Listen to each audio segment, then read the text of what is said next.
खरं तर महिला आयोग हा महिलांच्या सुरक्षिततेसाठी किंबहुना महिलांची गाऱ्हाणी ऐकण्यासाठी 24/7 असला पाहिजे.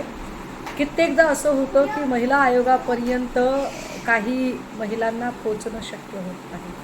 अशा वेळेला महिला आयोगाकडे एक तत्परताही असली पाहिजे की महिला आयोगाने स्वतः पीडितेपर्यंत पोचावे आणि पीडितेला न्याय देण्यासाठी प्रयत्न करावा. मात्र इतकी तत्परता सध्या महिला आयोगाकडे दिसत नाही.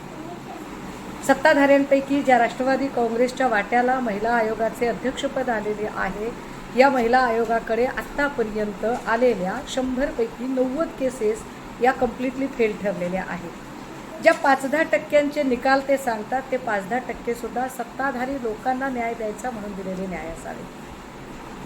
वैष्णवी हगवणे प्रकरणामध्ये महिला आयोगाने कमालीची असंवेदनशीलता दाखवली असली तरी आशादायक बाब ही आहे की याच सत्ताधारी राष्ट्रवादी काँग्रेसच्या दुसऱ्या रुपालीने अर्थात चाकणकरांच्या रुपालीने असंवेदनशीलता दाखवली तरी ठोंबरेंच्या रुपालीने मात्र जो पुढाकार घेतला आणि वैष्णवीचं बाळ वैष्णवीच्या कुटुंबियांपर्यंत पोहोचवण्यासाठीची जी तत्परता दाखवली ती निश्चितच प्रशंसनीय आहे.